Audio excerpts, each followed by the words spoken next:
तो आइए आज के इस सेशन को प्रार्थना के द्वारा आरंभ करते हैं। हे हमारे स्वर्गीय पिता, धन्यवाद देना चाहते हैं इस समय के लिए और जो अवसर को आपने दिए हैं।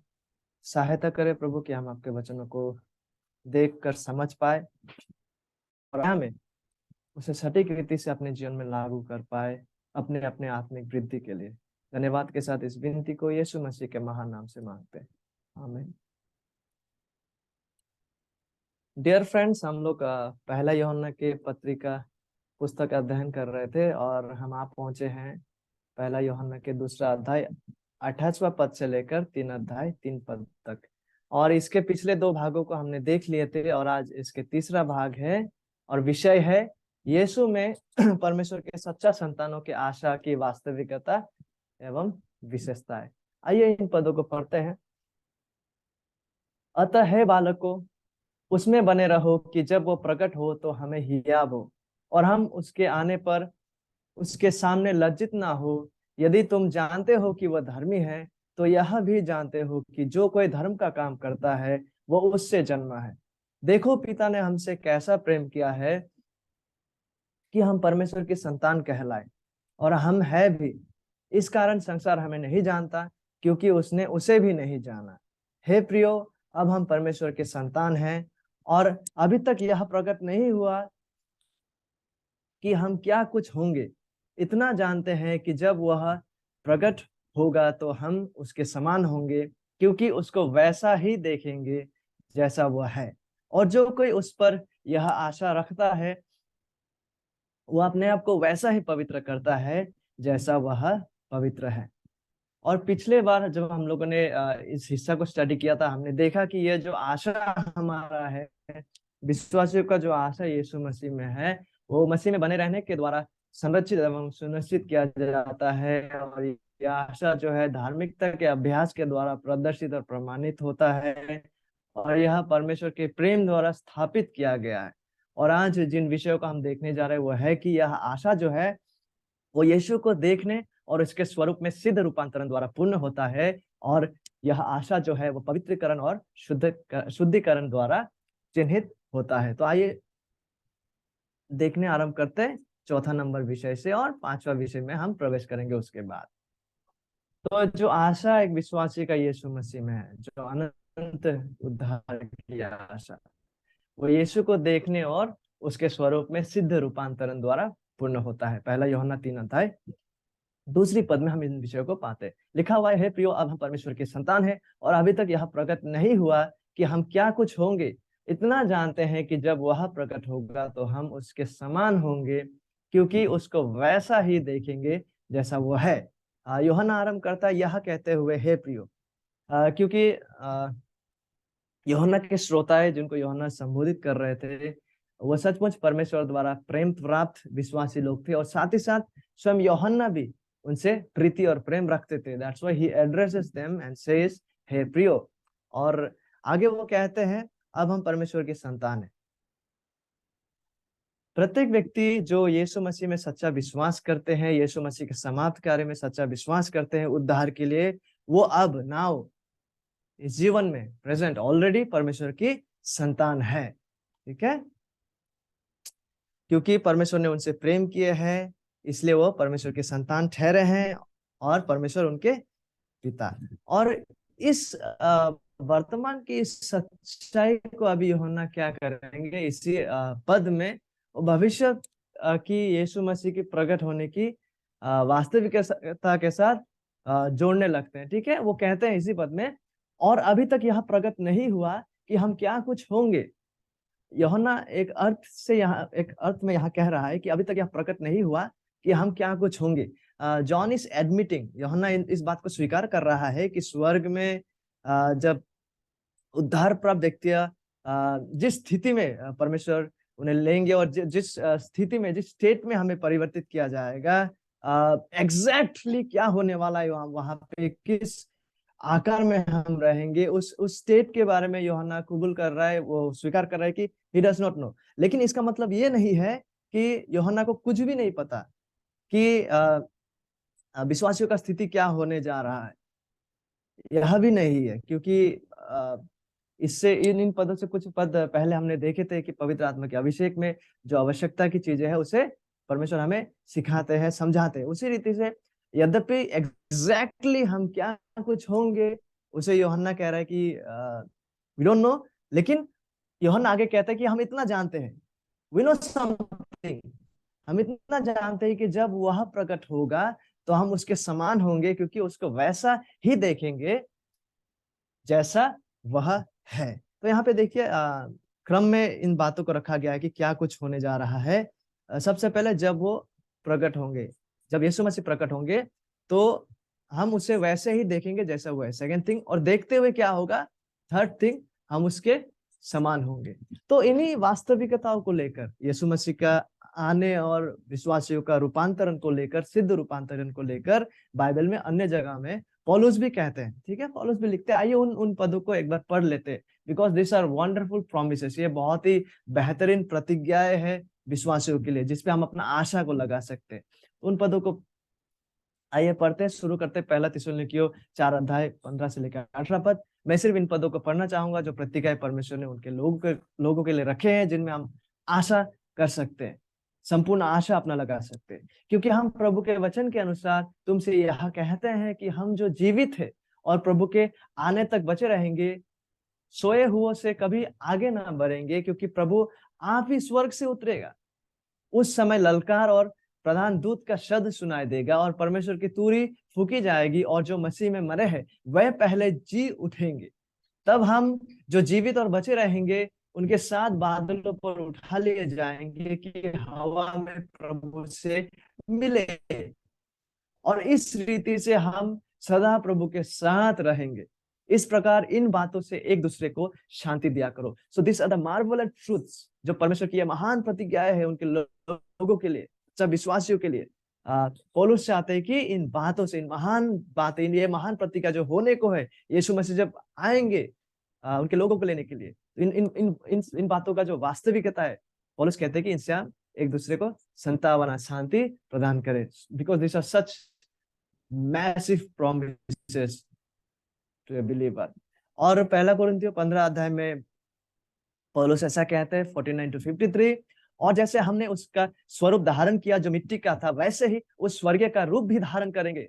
सी he is saying the exact thing जो यूहन्ना कह रहा था, जिसको हमने कुछ देर पहले पढ़े हैं। समान सत्य को यहाँ पे पौलुस कह रहा है। 50वां पद, हे भाइयों मैं यह कहता हूँ कि मांस और लहू परमेश्वर के राज्य के अधिकारी नहीं हो सकते, और ना नाशवान अविनाशी का अधिकारी हो सकते। देखो मैं तुमसे भेद की बात कहता हूँ, हम सब नहीं सोएंगे, परंतु सब, देखिए क्या कहता है, बदल जाएंगे, ट्रांसफॉर्मेशन। और यह क्षण भर में, पलक मारते ही, with the twinkling of our eyes, हम लोग आंख पलक मारते ही अंतिम तुरही फूकते ही होगा, क्योंकि तुरही फूकी जाएगी और मुर्दे अविनाशी दशा में उठाए जाएंगे और हम बदल जाएंगे। क्योंकि अवश्य है कि यह नाशवान देह अविनाश को पहन ले और यह मरणहर देह अमरता, इमोर्टैलिटी को पहन ले। देखिए जब प्रभु यीशु प्रकट होगा, यूहन्ना भी इन बातों को कहता है, तो सच्चा विश्वासी क्या होगा, यीशु मसीह को देखेंगे और उसके समान होंगे। ठीक है, क्योंकि हम उसे वैसे ही देखेंगे जैसा वो है। तो सच्चा विश्वासियों में यीशु मसीह जैसा सिद्ध रूपांतरण की जो परमेश्वर का जो प्रतिज्ञा है, वो हमें सच में आशा और संतावना प्रदान करता है। और देखिए यह बातें जो है कि हम यीशु मसीह जैसे होंगे, यीशु जब आएंगे हमें लेने, यस ये मार्वेलस प्रतिज्ञा है। हमारा रूपांतरण यीशु मसीह को देखते हुए जब वो आएंगे, जब वो प्रकट होंगे। बट ये केवल प्रतिज्ञा ही नहीं है, लेकिन ये इसलिए भी वास्तविक है क्योंकि स्वयं परमेश्वर ने इसे पहले से ठहराया है। ठीक है, क्योंकि जिन्हें उसने पहले से जान लिया है, रोमी 8 अध्याय 29 पद हमसे कहता है, उन्हें पहले से ठहराया भी है कि उसके पुत्र यीशु मसीह के स्वरूप में हो, ताकि वो बहुत भाइयों में पहलौठा ठहरे। क्या हम देख पा रहे, गॉड हैज प्रीडेस्टिन्ड इट, यीशु मसीह के प्रकट होने में इस तरह का हमारा रूपांतरण को, कि हम उसके पुत्र के स्वरूप में इस तरह से सिद्ध रूपांतरण को पाए। ना ही केवल परमेश्वर ने प्रतिज्ञा की है, यस, लेकिन परमेश्वर ने पहले से ठहराया भी है।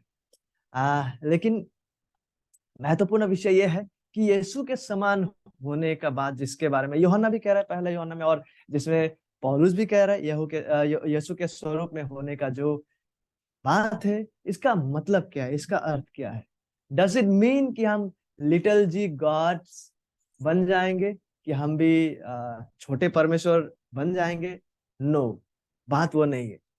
लेकिन बात यह है, इसका मतलब यह है कि यह अनमोल रूपांतरण जो है, यह अनमोल रूपांतरण जो परमेश्वर करने जा रहा है, तो ये रूपांतरण सच्चा विश्वासियों को, ठीक है, हमारा संपूर्ण अस्तित्व में, in our body and our soul, in our entire existence, हमें पूरी तरह से सिद्ध रीति से पवित्र और धार्मिक और शुद्ध बना देगा, जिससे पूर्ण एवं शुद्ध क्षमता होगी कि हम सिद्धता से परमेश्वर की आराधना, सिद्धता से, ठीक है, परमेश्वर की आराधना कर सकेंगे, परमेश्वर से प्रेम करने के लिए, परमेश्वर की प्रशंसा करने और परमेश्वर में आनंद लेने और परमेश्वर की में संतुष्ट होने और परमेश्वर की महिमा अनंत कालीन करते जाने के लिए हमको सक्षम बनाया जाएगा, सिद्धता में, इन परफेक्शन।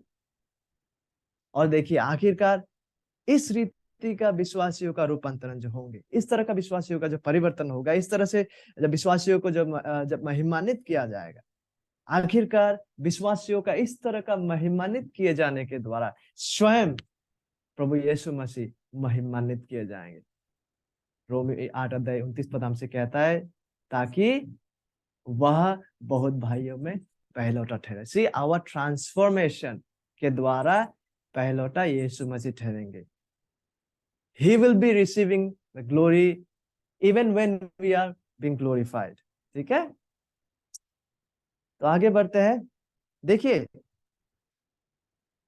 विश्वासियों का जो अनंत उद्धार की अटल जो आशा है, वो यीशु को देखने और उसके स्वरूप में सिद्ध रूपांतरण के द्वारा पूर्ण होता है। यह हमारा चौथा विषय था। लेकिन बात यह है कि क्या हमारे पास ये आशा आज है? Do we have this hope today? हम कैसे जानेंगे कि हम में वाकई में ये आशा है कि हम यीशु मसीह जब आएंगे, हम उन्हें देखकर उनके अनुग्रह में उनके जैसा सिद्ध रूपांतरण को हम पाएंगे? How do we know that? क्या हमारे पास ये आशा आज है? हम कैसे जानेंगे यदि हमें वो आशा है? क्योंकि यह आशा जो है, माय डियर फ्रेंड्स, यह आज इस जीवन में पवित्रीकरण और शुद्धिकरण के द्वारा चिन्हित होता है। That's what John is telling, पहला यूहन्ना 3:3 में। और जो कोई उस पर यह आशा रखता है, how do we know we have it? वह अपने आप को वैसा ही पवित्र करता है जैसा वह पवित्र है, जैसा यीशु पवित्र है। देखिए, मसीह के प्रकट होने की बातों को और सच्चा विश्वासियों के सिद्ध रूपांतरण की बातों को जब यूहन्ना यहाँ कर रहा है, वो केवल डॉक्ट्रिनल, सैद्धांतिक सत्य को व्यक्त नहीं कर रहा है, वरन वो प्रैक्टिकल इम्प्लीकेशंस, व्यवहारिक बदलाव का, धार्मिकता का बातों को भी कर रहा है। ठीक है, व्यवहारिक वास्तविक और व्यवहारिक परिवर्तन का भी वो बातों को कर रहा है। Why was it necessary? क्योंकि देखिए, यूहन्ना के समय में हम लोगों ने लास्ट टाइम जब हम स्टडी कर रहे थे फर्स्ट जॉन को, तब भी हम लोगों ने देखे थे कि ऐसे लोग वहां पे थे जो कलीसिया का सदस्य भी थे। तो उनका विचारधारा क्या था? वो लोग हेरेटिक्स थे, हेरेटिक पाखंड थे, झूठे शिक्षक लोग, झूठे विश्वासी लोग। तो उनके अनुसार क्या था? वो लोग दावा करते थे विश्वासी होने का, वो लोग दावा करते थे कि हम भी परमेश्वर के संतान है, वो प्रतिज्ञा हमारे लिए वे भी है। लेकिन व्यवहारिक जीवन में, इन देयर प्रैक्टिकल लाइफ्स, वो लोग धार्मिकता को, सच्चा धार्मिकता को तिरस्कार करते थे।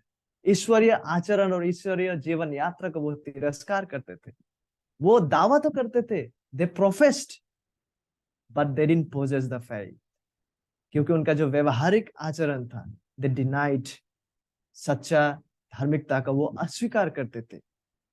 लेकिन यूहन्ना उसके विपरीत, उन सब विचारधाराओं के विपरीत, यूहन्ना पवित्र आत्मा के प्रेरणा में इन बातों को रखते हैं। ठीक है, यूहन्ना के अनुसार, पवित्र शास्त्र के अनुसार, देखिए, मसीह की प्रकट होने की आशा जो है, विश्वासियों के जीवन शैली और व्यवहार में व्यवहारिक एवं वास्तविक बदलाव और परिवर्तन को लाते हैं। That's what John is saying. यूहन्ना ये इन्हीं बातों को कह रहा है इन दो पदों में, दूसरी और तीसरी पद में।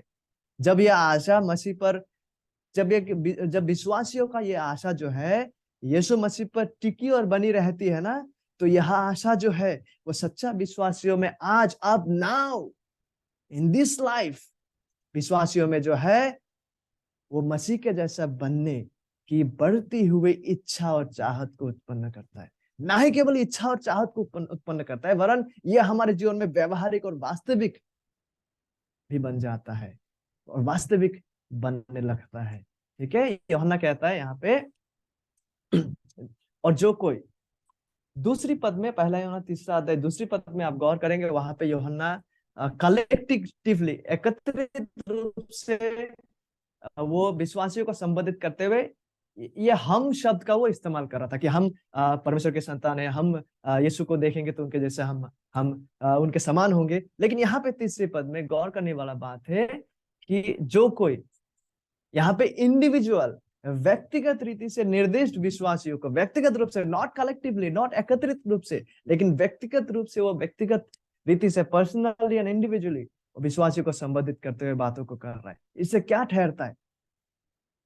इससे ये बात ठहरता है कि पवित्रता में बढ़ने का जो जो मांग है विश्वासियों के लिए। सी, मेरे लिए विश्वासी जीवन मेरा मेरा स्त्री नहीं जीने वाला है, आपके लिए विश्वासी जीवन आपका आपका पेरेंट्स या आपका भाई जीने वाला नहीं, लेकिन प्रत्येक सच्चा विश्वासियों के सामने ये मांग और दावा है कि हम एक प्रकार से अपने जीवन को जिए, और वो है धार्मिकता और पवित्रता में। तो इन्हीं बातों का, इसका इसका गंभीरता को हम यहाँ देख पाते हैं कि परमेश्वर का जो सच्चा संतान है, जो यीशु मसीह के इंतजार में है, जो यीशु मसीह के तरह सिद्ध रूपांतरण को पाने जा रहा है एक समय में, और उनकी प्रतीक्षा को कर रहा है। यू नो, ये विश्वासी लोग जो है उनके ऊपर यह मांगे है कि हमारा व्यवहारिक जो आचरण है वो यीशु मसीह जैसा बनते जाए। दैट्स व्हाई इंडिविजुअली, व्यक्तिगत रूप से, व्यक्तिगत विश्वासियों को केंद्र रखते हुए इन बातों को कर रहा है। वो कहते हैं और जो कोई उस पर, यानी कि यीशु मसीह पर, या फिर हम ऐसे भी कह सकते हैं कि जो भी परमेश्वर हमारे लिए यीशु मसीह में है, या जो भी परमेश्वर ने हमारे लिए यीशु मसीह में किए हैं और विशेष करके करने जा रहे हैं, जो कोई उस पर यह आशा रखता है। और यहाँ जो आशा की बात है, ये उस एक्सपेक्टेशन और कॉन्फिडेंस को दर्शाता है। वो विश्वासपूर्ण अपेक्षा और इंतजार और उम्मीद और प्रतीक्षा को दर्शाता है कि मसीह में जो सच्चा विश्वासी लोग हैं वो अंत में परमेश्वर के अनंत जीवन में पूरी तरह से हिस्सा लेंगे, हमें महिमान्वित किए जाने के द्वारा। तो उस सच्चाई की ओर हमारा जो एक्सपेक्टेशन है, हमारा जो कॉन्फिडेंस है, हमारा जो अपेक्षा है, हमारा जो उम्मीद और प्रत्याशा है, उसे यह शब्द जो है, यह आशा दर्शाता है। तो जो कोई उस पर यह आशा रखता है, यूहन्ना कहता है, वो अपने आप को वैसा ही पवित्र करता है जैसा वह पवित्र है। देखिए यहाँ पे जो अपने आप को वैसा ही पवित्र करने का बात है, तो यदि हम जानना चाहते हैं कि ये पवित्र करने या अपने आप को पवित्र करने का बात ये क्या है भैया, यदि हम इन बातों को जानना चाहे तो यूहन्ना इसका खुलासा आगे का पद से करने लगते हैं। ठीक है, इसका ज्यादा से ज्यादा वर्णन वो नेक्स्ट वर्स, पहला यूहन्ना तीसरा अध्याय चौथी पद से लेकर जब हम पढ़ने लगते हैं, तो वहां पे हम ये पवित्र होने का, खुद को पवित्र करने का व्यवहारिक सच्चाई को देख पाते। ठीक है, तो उन उन पदों को मैं कुछ वहां से कुछ पद को आपके सामने पढ़ना चाहूंगा कि ये अपने आप को पवित्र करने का विषय है क्या। पहला यूहन्ना तीसरा अध्याय 5-6 पद को पढ़ना चाहूंगा। तुम जानते हो कि वह, यानी यीशु, इसलिए प्रकट हुआ कि पापों को हर ले जाए, और उसके स्वभाव में पाप नहीं, और जो कोई उसमें बना रहता है वो पाप का अभ्यास, यहाँ पे जो पाप नहीं करता का बात है, ये पाप का अभ्यास नहीं करता। जो कोई पाप का अभ्यास करता है उसने ना तो उसे देखा है और ना उसको जाना है। तो पवित्र करते जाना, स्वयं को पवित्र करने का जो वास्तविकता है, उसका मतलब यह है कि पाप को त्यागने का संपूर्ण प्रयास एवं प्रयत्न को करते जाना है अपने जीवन में। It is about mortification of sin in our lives. ना ही केवल हमें पाप को त्यागने का प्रयत्न प्रयास करते जाना है, वरन वास्तविक रीति से पाप को अपने जीवन में त्यागने में बढ़ते जाना है। दैट्स व्हाट इट मीन्स कि जो वह अपने आप को वैसा ही पवित्र करता है। ठीक है, यहाँ पवित्रीकरण की बातें हो रहा है। लेकिन देखिए, बात यह है कि आ, इस तरह का खुद को पवित्र करने का जो सच्चाई है, ऐसा नहीं है कि विश्वासी लोग स्वयं से इस पवित्रता को उत्पन्न करता है, बात वो नहीं है। यद्यपि यहाँ पे खुद को पवित्र करने का बात को कहा जा रहा है, लेकिन इसका मतलब यह नहीं है कि विश्वासी लोग खुद से अपने अंदर पवित्रीकरण को उत्पन्न करते, वरन जोर इस पे दिया गया है। और जब हम संपूर्ण बाइबल के संदर्भ में देखने लगते हैं, ठीक है, जोर इस बात पे दिया जा रहा है कि पवित्रीकरण का जो कार्य है, जब हमें धार्मिक ठहराया जाता है, जब पहला दिन हम विश्वास करते, उस दिन से लेकर जो पवित्रता में बढ़ने का जो कार्य जो विश्वासी का जीवन में होता है, उसे पवित्रीकरण कहते हैं, ठीक है, प्रगतिशील पवित्रीकरण। तो जोर इस है, एक विश्वासी का जीवन में होता है, और वो इसलिए होता है क्योंकि विश्वासी इस कार्य के लिए संपूर्ण रूप से परमेश्वर पवित्र आत्मा पर निर्भरशील होता है, और परमेश्वर द्वारा दिए गए जो पवित्रीकरण में बढ़ने का जो अनुग्रह है, उसके साधनों को वो उपयोग करता है, और परमेश्वर के प्रति सक्रिय आज्ञाकारिता में एक विश्वासी जो है वो बने रहता है। तो यस, हमें सक्रिय रूप से विश्वासियों को जो है पवित्रता में बढ़ते जाना है, लेकिन हमें हमें स्मरण रखना है कि अल्टीमेटली हमें प्रभु पवित्र आत्मा पर निर्भरशील होना है इस कार्य के लिए।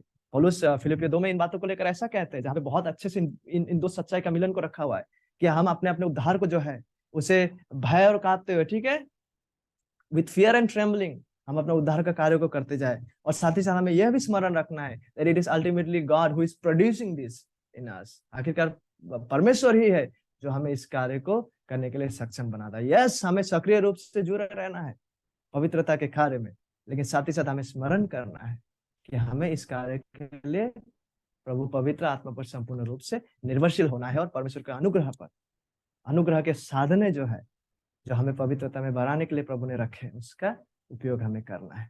और यहाँ पे जो पवित्र करता है, नोट कीजिएगा ये इन बातों को, पवित्र करता है, ऐसा नहीं कहा गया है कि पवित्र करता था, या ऐसा नहीं कहा गया है कि पवित्र करेंगे। ये बात जो है, it is in present tense, ये वर्तमान के काल में कहा गया है। What does it mean, what is the implication of this, इसका इसका मतलब क्या है? इसका मतलब यह है कि ये जो कार्य है पवित्रीकरण का, वो वर्तमान में निरंतरता से उस कार्य में जो है एक विश्वासी को बने रहना है, ठीक है। परमेश्वर पर निर्भरशील होते हुए हमें सक्रिय रूप से अपने आप को पवित्र करने का, अपने जीवन में पाप को नाश करने का कार्य में बने रहना है। जैसे कि एक विश्वासी पवित्र यीशु मसीह पर अपना आशा रखता है, और भविष्य में उनके साथ रहने और उनके जैसे सिद्ध रूपांतरण की लालसा और अटूट चाहत को रखता है, इसके परिणाम स्वरूप क्या होता है पता है? उनका जीवन वर्तमान में, आज, अब, नाउ, धार्मिकता की ओर, पवित्रता की ओर सकारात्मक रूप से प्रभावित होता है। वो पवित्रता की ओर, धार्मिकता में वो बढ़ने लगता है, और भविष्य की इस महान सच्चा आशा जिसके बारे में यूहन्ना यहाँ पे लिखते हैं, उसकी अपेक्षा और उसकी उसकी वास्तविकता जो है, उसके इंतजार में जब एक विश्वासी बना रहता है, वो जो आशा है, वो आशा वर्तमान में आज ईश्वरीय आचरण को उत्पन्न करती है, ठीक है। यस, विश्वासियों का वो आशा है कि भविष्य में जब यीशु आएंगे, हमारा पूर्ण उद्धार होगा, हमें महिमान्वित किया जाएगा, हम उसके साथ रहेंगे। Yes, that is true, we have this hope in Christ. मसीह में हमारा ये प्रत्येक सच्चा विश्वासियों का ये आशा है। लेकिन गौर करने की बात यह है कि वो आशा जो है, वो आज इस जीवन में, इस क्षण, नाउ, वर्तमान में ईश्वरीय आचरण को उत्पन्न करती है। वो आशा जो है, वो आज पवित्रीकरण और शुद्धिकरण द्वारा चिन्हित होता है। So dear friends, as we look into our lives today, जैसे हम अपने जीवन में आज झांकते हैं, कैसा है आज हमारा जीवन, कैसा रहा है अब तक हमारा जीवन? क्या आपके पास मसीह में अनंत उद्धार की यह सच्ची आशा है, जिस आशा के विषय में यूहन्ना बात कर रहा है, कि जब यीशु प्रकट होगा तो हम उसे देखेंगे और उसके समान होंगे और उसके साथ रहेंगे? देखिए, हम कैसे जानेंगे कि हम में वास्तव में यह सच्चा आशा हम में है और हमारी आशा झूठी नहीं है, कि हम उद्धार का वहम में नहीं जी रहे हैं? How will we know that? हम वो कैसा जानेंगे? क्योंकि जो कोई, यूहन्ना कहता है, यीशु पर सच्चा आशा रखता है, वह अपने आप को वैसा ही पवित्र करता है जैसे यीशु पवित्र है। यह सच्चा आशा जो है, यदि वो हम में है, तो वो आज इस जीवन में, इस क्षण में पवित्रीकरण एवं शुद्धिकरण के द्वारा प्रमाणित और चिन्हित होता है। तो इसलिए महत्वपूर्ण बात यह है कि क्या हम सच्चा पवित्रीकरण की अटूट चाहत को आज रखते हैं? क्या हम पवित्र आत्मा पर निर्भरशील होकर अपने अपने जीवनों में पाप को नाश करने में बढ़ रहे हैं? क्या हम पवित्र आत्मा पर निर्भरशील होकर अपने अपने जीवनों में व्यवहारिक एवं वास्तविक पवित्रता और धार्मिकता में बढ़ रहे हैं? अगर ये बातें सच में हमारे जीवन में प्रदर्शित हो रहा है प्रभु का अनुग्रह में, तो हमारे पास बाइबल आधारित कारण है अपने उद्धार को लेकर, उस आशा को लेकर आश्वासित होने के लिए। और यदि नहीं, कि अभी तक हम ये सच्चाई हमें अगर दिखा ही नहीं, तो ये बहुत बड़ा चिंता की विषय है। आपको चिंतित होना है। और इसलिए आज हम कुछ समय ले, may we pause for a while, may we stop for a while today, और अपने अपने जीवनों को जांचे। और यदि आप अपने जीवन को बगैर मसीह के पाते हैं, तो अभी भी आप आशाहीन स्थिति में हैं। मैं आपको आमंत्रित करना चाहूंगा, आप ये आशा को पा सकते हैं जिस आशा की बात को यूहन्ना करता है। उसके लिए आपको अपने पापों से फेरना होगा और बाइबल का प्रभु यीशु मसीह पर सच्चा विश्वास करना होगा। क्योंकि परमेश्वर ने जगत से ऐसा प्रेम किया, उन्होंने अपना इकलौता पुत्र यीशु मसीह को इस संसार में भेजा, कि जो कोई उस पर विश्वास करे वो नाश ना हो, वो आशाहीन स्थिति में ना पहुंचे, वरन अनंत जीवन पाए। और जो विश्वासी लोग मसीह में बने हैं, जिनके जीवन में सच में, ठीक है, मसीह में बने रहने का वास्तविकता को दिखाई देता है, और जिन सच्चा विश्वासियों में सच में धार्मिकता के अभ्यास प्रदर्शित और प्रमाणित होते हैं, जिन विश्वासी के जीवन में सच में उन्होंने धन्यवाद पूर्वक परमेश्वर का प्रेम का अनुभव किया और परमेश्वर का प्रेम को वह पहचानते हैं, जो विश्वासी लोग सच में यीशु मसीह के जैसे रूपांतरण होने में आज बढ़ रहे हैं, और जो सच्चा विश्वासी लोग सच में पवित्रता और शुद्धता में आज इस जीवन में बढ़ रहे हैं, बाइबल के अनुसार वे आश्वासित हो सकते हैं कि उनके पास एक अटल आशा है, जो आशा उसे निराश या लज्जित नहीं करेगा। देखिए, यहां तक कि इस जीवन की सबसे बुरी परीक्षाएं भी जब विश्वासी के जीवन में आते हैं ना, चाहे वो जितना भी बड़ा कंगालियत भी क्यों ना हो शारीरिक रूप से, चाहे वो जितना भी बड़ा पीड़ा क्यों ना हो, चाहे वो जितना भी बड़ा क्लेश भी क्यों ना हो, चाहे ये सब बातें एक सच्चा विश्वासी के जीवन में आए भी क्यों ना, जितना भी बड़ी परीक्षाएं भी आए क्यों ना, परमेश्वर की प्रतिज्ञाओं में सच्चा विश्वासियों का जो अनंत आशा है ना, वो कभी भी विफल नहीं होगा प्रभु का अनुग्रह में। और वास्तव में मसीह के कारण जितने भी अधिक पीड़ा या क्लेश एक विश्वासी के जीवन में आता है, विश्वासियों को उतना ही अधिक अनुग्रह परमेश्वर की ओर से दिया जाता है, और विश्वासियों की आशा उतना ही अधिक उज्जवल होते जाते हैं। और ऐसी आशा जो है, वो प्रत्येक सच्चा उद्धार प्राप्त व्यक्तियों के जीवन के लिए बुनियादी और मूलभूत सच्चाई है। इन्हीं बातों को पढ़ते हुए आज अंत करना चाहूंगा। रोमियो 5 अध्याय 1 से लेकर 5 पद। अतः जब हम विश्वास से धार्मिक ठहरे, तो अपने प्रभु यीशु मसीह के द्वारा परमेश्वर के साथ मेल रखी, जिसके द्वारा विश्वास के कारण उस अनुग्रह तक जिसमें हम बने हैं हमारी पहुंच भी हुई, और परमेश्वर के महिमा की आशा पर घमंड करे। केवल यही नहीं, वरन हम क्लेशों में भी घमंड करें, यह जानकर कि क्लेश से धीरज, और धीरज से खरा निकलना, और खरे निकलने से आशा उत्पन्न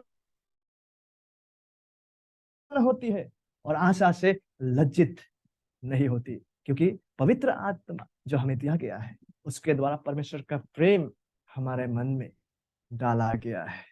परमेश्वर की अनुग्रह में यह सच्चाई हम हर किसी के जीवन में बढ़ता हुआ क्रम में वास्तविक बनते जाए। आइए हम प्रार्थना करें।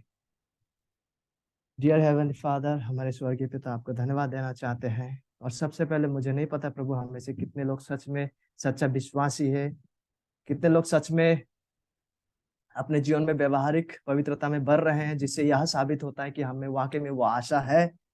प्रभु यदि हम में से अभी तक कोई है जो खोया हुआ स्थिति में है, उनकी आंखों को खोले प्रभु, और आपके पुत्र यीशु मसीह की ओर उसे ड्रॉ करे प्रभु, उसे लेके आए नया जन्म के द्वारा। और साथ ही साथ जितने भी लोग आप में सच्चा विश्वास करते हैं प्रभु, हम धन्यवाद देना चाहते हैं जो आशा हमारा प्रभु यीशु मसीह में है, कि हम उन्हें देखने के द्वारा, जब जब वो आएंगे, उन्हें देखने के द्वारा हम आपके अनंत जीवन में सिद्ध तरीके से अंशीदार और हिस्से को ले पाएंगे। We thank you all for that. और जैसे जैसे हम उस दिन के इंतजार में, जैसे जैसे हम उस आशा, उस अटल आशा की और अपना दृष्टि और अपना हृदय और अपना संपूर्ण भरोसा को लगा रहे हैं, प्रभु सहायता करे कि आज इस जीवन में अब हम आपके पुत्र यीशु मसीह में के स्वरूप में रूपांतर होते जाए, क्योंकि यही आपका इच्छा है कि हम पवित्र बने, हमारा जीवन के पवित्र करें। यह वास्तविकता प्रभु हमारे किसी के जीवन में खिलते जाए प्रभु, हम बढ़ते जाए इसमें। धन्यवाद के साथ हम सबों को आपके चरणों में समर्पण करते, सारा आदर सम्मान और महिमा आप ही को देके विनती यीशु मसीह के महान नाम से मांगते हैं, आमीन।